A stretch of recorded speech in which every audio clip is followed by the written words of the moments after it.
Welcome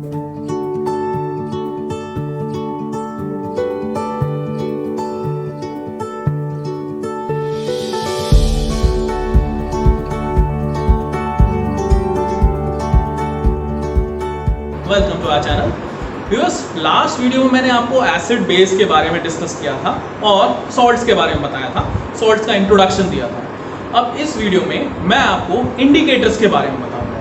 indicators क्या होते हैं, इंडिकेटर्स की सिग्निफिकेंस क्या होती है, वो आपको डिस्कस करने वाला हूँ। और कौन कौन से नेचुरल इंडिकेटर्स हैं और कौन कौन से आपके सिंथेटिक इंडिकेटर्स हैं, इसके बारे में डिस्कस करूंगा। एसिड और बेस के बीच में डिफरेंस क्या होता है ये बताऊंगा, और एप्लीकेशंस क्या है न्यूट्रलाइजेशन रिएक्शन की, जिसको हम सॉल्ट्स बोलते हैं, वो हम डिस्कस करेंगे। तो आइए स्टार्ट करते हैं सबसे पहले इंडिकेटर्स के बारे में। इंडिकेटर्स आप सब लोग जानते हैं कि आपको किसी भी कंपाउंड को अगर डिटेक्ट करना है in the form of colour change, कि लाइक एसिडिक कंपाउंड है या बेसिक कंपाउंड है, वो किस टाइप का कलर देगा, तो वो इंडिकेटर से ही हम पता कर सकते हैं। मैंने आपको लास्ट क्लास के अंदर इंडिकेटर दिखाया था। तो ये हमारा जो लिटमस जो पेपर होता है, ये एक इंडिकेटर का काम करता है। इसके अलावा आप देख सकते हैं यहाँ पे कितने सारे इंडिकेटर्स गिवन हैं। Like indicators are used to test the acidic and the basic nature of the substance. तो एसिडिक सब्सटेंस क्या होते हैं, बेसिक सब्सटेंस क्या होते हैं, अगर आपको ये अगर नहीं पता है तो हमारी लास्ट वीडियो देख सकते हैं, उसमें मैंने आपको क्लियरली बताया कि एसिड्स और बेस क्या होते हैं, और मैं डिफरेंस भी बताऊंगा अभी इस क्लास के अंदर। इंडिकेटर्स को प्रिपेयर कैसे किया जा सकता है। इंडिकेटर्स बेसिकली जो हमारे फ्लावर्स हैं, ठीक है ना, फ्लावर्स है, जैसे चाइना रोज एग्जांपल है इसका। सेकेंड है रूट्स, रूट्स में बीट रूट्स, उससे भी प्रिपेयर किए जाते हैं। टर्मरिक जो स्टेम होती है उससे प्रिपेयर किए जाते हैं। और लीव्स, रेड कैबेज इसका एक एग्जांपल है। अभी मैं आपको बताता हूँ कैसे बनाए जाते हैं इंडिकेटर्स। तो सबसे पहले मैं टर्मरिक का एग्जांपल लेता हूँ। टर्मरिक आप सब लोग जानते हैं, टर्मरिक इज हल्दी।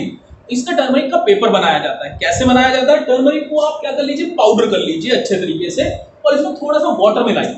वाटर मिलाने के बाद इसका एक पेस्ट बन जाएगा। वो जो पेस्ट बन जाएगा, या आप एक फिल्टर पेपर लीजिए, उस फिल्टर पेपर के ऊपर उस पेस्ट को लगा दीजिए, वो ड्राई हो जाएगा थोड़ी देर के बाद। Apply the paste on the filter paper, and जब वो ड्राई हो जाएगा तो उसको आपको थिन स्ट्रिप्स के अंदर कट करना है। जब थिन स्ट्रिप्स के अंदर कट कर लेंगे तो आपके पास बहुत सारी स्ट्रिप्स तैयार हो जाएंगी जो कि इंडिकेटर का काम करेंगी। अब क्वेश्चन ये आता है कि एसिडिक और बेसिक नेचर कैसे बताएगा। तो सपोज आपकी वो जो स्ट्रिप है, अगर आपने बेसिक मीडियम के अंदर डिप की, आपका सॉल्यूशन है, आपको पता नहीं है वो क्या है, एसिडिक है या बेसिक है, आपको इसकी एक स्ट्रिप लेनी है, एसिडिक कंपाउंड के अंदर डालेंगे और बेसिक के अंदर डालेंगे। बेसिक के अंदर जब डालेंगे तो येलो कलर जो है वो रेडिश ब्राउन में कन्वर्ट हो जाएगा। इसका एक एग्जांपल देता हूं आप लोगों को। आप लोग जब खाना खाते हैं तो कई बार जो आपके वेजिटेबल्स होती हैं, आपकी उसमें टर्मरिक होती है, हल्दी डाली जाती है खाना बनाने में, तो आपके कई बार खाने पे लग जाता है, आपके कपड़ों पे लग जाता है टर्मरिक, और ये जो पूरा स्पाइसी जो होते हैं वेजिटेबल्स जो होती है, जब गिर जाते हैं तो येलो कलर का स्टेन पड़ जाता है। और जब घर में आप धोते हैं, जब मम्मी धोती हैं साबुन से, तो साबुन के अंदर क्या होता है, बेस होता है। तो जब वो उसके कांटेक्ट में आता है तो उसका कलर रेडिश ब्राउन हो जाता है। तो आप कई बार, अगर आपने अभी तक ऑब्जर्व नहीं किया है, तो आप एक एक्सपेरिमेंट करके देख सकते हैं घर पे। आप टर्मरिक लीजिएगा, टर्मरिक को आप अपने किसी खराब कपड़े पे लगा दीजिएगा और उसको सूखने दीजिएगा। सूखने के बाद आप क्या करिएगा, आप अपना डिटर्जेंट जो केक होता है, जो साबुन होता है, उसको आप रब करिएगा। आप थोड़ी देर के बाद देखेंगे वो रेडिश ब्राउन कलर में कन्वर्ट हो गया। अगर वो कन्वर्ट हो गया तो इसका मतलब वो कैसा है, बेसिक कंपाउंड है। क्योंकि बेसिक के कंपाउंड के अंदर हमारा बेसिक जो अगर नेचर होगा, बेसिक लिक्विड होगा, तो उसका कलर येलो से रेडिश ब्राउन हो जाएगा। लेकिन अगर एसिडिक होगा तो उसके अंदर कोई भी कलर चेंज नहीं होने वाला। तो आई होप आप लोगों को पता लग जाएगा, this is a point of difference between acidic and the basic compounds. Like acidic compound, there will be no color change, and in the basic compound, there will be a color change from yellow to reddish brown. Now, switch to the second point. As I talk about flowers, the China rose. We have to take China rose. China rose एक ऐसा flower है इसके अंदर खुशबू नहीं आती, आप smell करके देखिएगा उसको। लेकिन उसकी जो लीव्स हैं, उसकी लीव्स को लिया जाता है और उसकी लीव्स को क्या करते हैं, बॉयल करते हैं। Boil some pink petals of the China rose in the water. उसमें उसको गर्म करेंगे। गर्म करने के बाद उसका जो एक्सट्रैक्ट है वो सारा का सारा पानी के अंदर आ जाएगा। उसको हमें क्या करना है, फिल्टर करना, फिल्टर द सॉल्यूशन। उसके बाद ये जो पिंक सॉल्यूशन है ये हमें एक एक्सट्रैक्ट की फॉर्म में मिल जाएगा। अब इस पिंक कलर का हम क्या करेंगे, अब एसिडिक मीडियम के अंदर अगर ये पिंक ड्रॉप हम डालेंगे इंडिकेटर की, तो it will turn into dark pink और मैजेंटा। मींस जो लाइट पिंक था, जब हम एसिडिक कंपाउंड के अंदर एक ड्रॉप डाली हमने, तो it will turn dark pink और मैजेंटा। लेकिन बेसिक के अंदर तो ग्रीन कलर देगा। तो this is a point of a difference कि एसिडिक के अंदर it will give dark pink colour और magenta colour, but in the basic it will give what, green colour. Okay, turmeric के अंदर, एसिडिक के अंदर कोई भी कलर नहीं था, लेकिन यहाँ पे बेसिक के अंदर येलो से रेडिश ब्राउन हुआ था। तो ये दो आपको समझ में आई हो आ चुकी है। नेक्स्ट आते हैं हम फिनोल्फ्थलीन के ऊपर। फिनोल्फ्थलीन की स्पेलिंग जरूर ध्यान से देखिएगा, क्योंकि बहुत सारे स्टूडेंट इसकी स्पेलिंग लिखने में भी गलती करते हैं। ये एक बहुत बढ़िया इंडिकेटर है। फिनोल्फ्थलीन को हम अल्कोहल जो है, अल्कोहल के साथ मिक्स करके बनाते हैं। एंड इसके लिए एक इंपॉर्टेंट चीज क्या है, ये पिंक कलर जब हम बेसिक कंपाउंड के अंदर इसको डिप करेंगे तो ये कौन सा कलर देगा, पिंक कलर देगा, और एसिडिक के साथ कोई भी कलर नहीं देगा। तो ये तीन मोटे मोटे पॉइंट ऑफ डिफरेंस हैं, पहला turmeric, second China rose and third one is phenolphthalein. I hope आप लोगों को इंडिकेटर के बारे में समझ में आ गया होगा। अब हम आपको बताएंगे डिफरेंस क्या होता है एसिड एंड बेस में। सबसे पहली चीज, एसिड्स कैसे होते हैं, सौर होते हैं, खट्टे होते हैं, और बेस कैसे होते हैं, नमकीन होते हैं। तो पहला डिफरेंस यही है, एसिड्स आर सौर इन test whereas base are bitter in taste. Next, touch. अगर हम टच करेंगे तो corrosive substance होते हैं, नॉन सोपी होते हैं, लेकिन बेस जो होते हैं वो सोपी होते हैं, आपको स्लिपरी सा लगेगा।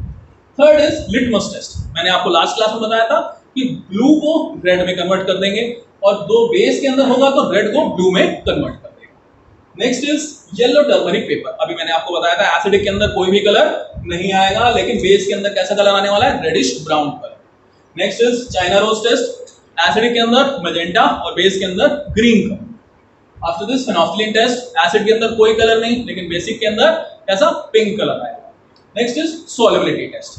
वाटर के अंदर सॉल्युबल होते हैं एसिडिक कंपाउंड्स, लेकिन बेसिक कंपाउंड्स मोस्टली इनसॉल्युबल होते हैं। कुछ सॉल्युबल एल्कलीज भी होते हैं जो कि बेस के अंदर डिसॉल्व हो जाते हैं वाटर के अंदर। तो आई होप आप लोगों को डिफरेंस समझ में आ गया होगा। मैं एक बार फिर से रिपीट कर रहा हूं आपको कि सबसे पहला टेस्ट, सोर होते हैं वो बिटर।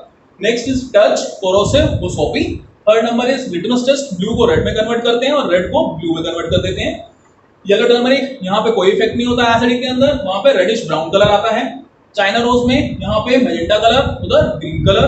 फिनोल्फ्थलीन में एसिडिक के अंदर कोई कलर चेंज नहीं होता, लेकिन बेस के अंदर पिंक कलर।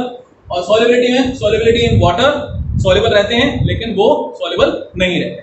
अब मैं आपको बताऊंगा न्यूट्रलाइजेशन रिएक्शन। न्यूट्रलाइजेशन रिएक्शन मतलब सॉल्ट फॉर्मेशन। सॉल्ट फॉर्मेशन कैसे होती है ये मैं आपको लास्ट क्लास में बता चुका हूं कि जब एक एसिडिक कंपाउंड को बेसिक कंपाउंड के साथ मिक्स किया जाता है, लाइक H2SO4, HCl या फिर HNO3, इसको जब मैं एक बेस के साथ ट्रीट करूंगा, कैसे, जैसे कि NaOH। मैंने आपको लास्ट क्लास में भी एग्जांपल इससे शेयर किया था, मैं एक बार फिर से लिख देता हूं। यहाँ पे आप देख सकते हैं HCl, hydrochloric acid is the strong acid. इसको जब मैं NaOH के साथ मिक्स करूंगा तो it will give you NaCl plus H2O। अब आप कहेंगे कि इस रिएक्शन के फायदे क्या हैं, ये क्यों किया जाता है? एसिडिक का समझ में आ रहा है, बेसिक का समझ में आ रहा है, लेकिन न्यूट्रलाइजेशन रिएक्शन क्यों की जा रही है? न्यूट्रलाइजेशन रिएक्शन के बहुत फायदे हैं। क्या है? सबसे पहले देखिए, as a remedy for indigestion. आप सब लोग जानते हैं कि जब आप बहुत ज्यादा खाना खाते हैं, बहुत ज्यादा स्पाइसी खाना खाते हैं, तो आपको एसिडिटी हो जाती है। एसिडिटी हो गई मतलब पीएच जो लेवल है कितना हो गया आपका, टुवर्ड 7 जाएगा या 7 से नीचे जाएगा। जैसे जैसे हम 1 से 14 की तरफ बढ़ेंगे पीएच बढ़ेगा तो बेसिक कैरेक्टर बढ़ेगा, लेकिन जैसे जैसे हम 14 से 1 की तरफ बढ़ेंगे वापस आएंगे तो इसका मतलब एसिडिक कैरेक्टर बढ़ रहा है और बेसिक कैरेक्टर कम हो रहा है। तो हमें एसिडिटी जब होती है तो हमारा पीएच स्टमक का कम हो जाता है, और ऐसे केसेस में उसको न्यूट्रलाइज करने के लिए हमें क्या डालने पड़ते हैं, हमें बेस लेने पड़ते हैं। तो आप लोग देखते होंगे कि एंटासिड का नाम सुना होगा।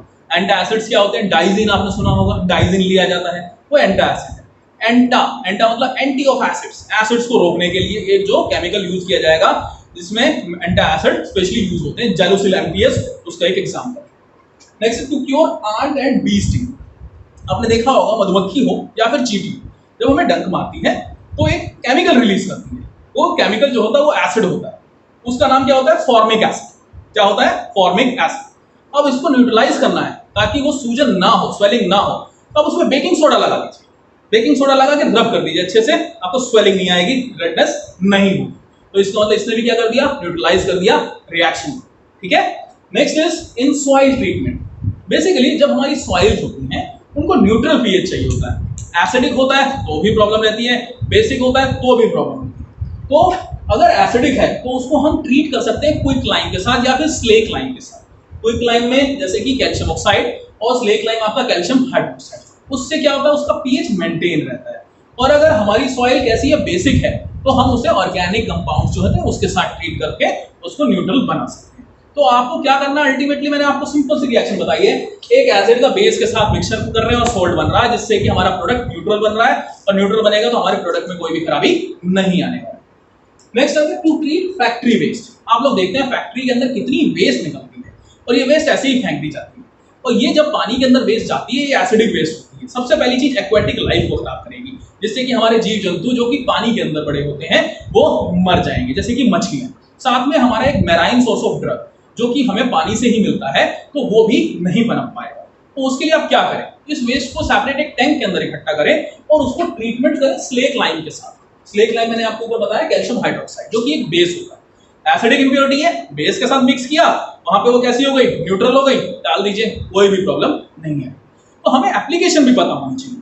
हम एसिड पढ़ रहे हैं, बेस पढ़ रहे हैं और सॉल्ट पढ़ रहे हैं, इसकी डेली लाइफ में एप्लीकेशन क्या है, ये अगर आप लोगों को पता है, आप लोगों को ये चैप्टर बहुत ज्यादा टफ नहीं लगने वाला। जैसे कि मैंने एसिड के आपको एग्जांपल दिए थे, टार्ट्रिक एसिड का एग्जांपल दिया, ऑक्सैलिक एसिड का एग्जांपल दिया, एस्कॉर्बिक एसिड का एग्जांपल दिया। हम फ्रूट्स खा रहे हैं, उसके अंदर ये सारी चीजें हैं, हम वेजिटेबल्स खा रहे हैं, उसके अंदर ये सारी चीजें हैं। बेस हम सोप्स यूज कर रहे हैं, उसके अंदर है। सॉल्ट ये देख चुके हैं आप, कितने सारे मैंने आपको एग्जांपल शेयर कर दिए। तो केमिस्ट्री की हमारी डेली लाइफ से बहुत बड़ा रिलेशन है, और इसको अगर हम इत्मीनान से समझ के अगर हम पढ़ेंगे तो हमें समझ में आ जाएगा कि इनकी इंपॉर्टेंस डेली लाइफ में क्या है। और डेली लाइफ से अगर हमने कोरिलेट कर लिया तो केमिस्ट्री नहीं है, केमिस्ट्री फिर बहुत इजी है और बहुत फन है इसके अंदर, और इसको सिर्फ थोड़ा सा हमें कोरिलेट करना अपनी डेली लाइफ से। तो आई होप स्टूडेंट, देखो मैंने आपको बताया था एसिड के बारे में, एसिड का एक और डेली लाइफ से आपको एग्जांपल शेयर करता हूं। जैसे कि मैंने बताया एसिडिटी कहाँ होती है, स्टमक में। स्टमक का पीएच कितना, 1.2। कैसे मेजर करते हैं, हमारे पास मैंने पीएच पेपर भी बताया था आपको, डिजिटल पीएच मीटर भी बताया था। तो वहां पे अगर पीएच कम हो जाएगा, 1.2 से कम हुआ तो एसिडिटी हो जाएगी। क्या लेंगे, ऐसा कोई सब्सटेंस लेंगे जिसका पीएच ज्यादा हो, मतलब बेस ले लेंगे। सपोज करो आप दूध पी लेते हो, या फिर आपने पानी लिया, पानी का पीएच कितना होता है, 7 होता है। एसिडिटी है तो पीएच कितना है, लगभग 1.2 से डाउन है। तो उसको मिक्स करेंगे, एवरेज में निकालेंगे, तो you are increasing toward base, तो एसिडिटी अपने आप ही डिक्लाइन हो जाती है। तो स्टूडेंट्स को रिलेट करिए डेली लाइफ से, तो आपके लिए केमिस्ट्री बहुत आसान बनने वाली है। तो स्टूडेंट आई होप आप लोगों को ये अच्छे से समझ में आ चुका होगा। इनकेस फिर भी अगर कोई टॉपिक ऐसा रह गया जो आपको समझ में ना आया, तो आप हमारे कमेंट बॉक्स में जाकर कमेंट कर सकते हैं। मैं आपकी सारी प्रॉब्लम वहां से भी सॉल्व करने की पूरी कोशिश करूंगा। Thank you so much.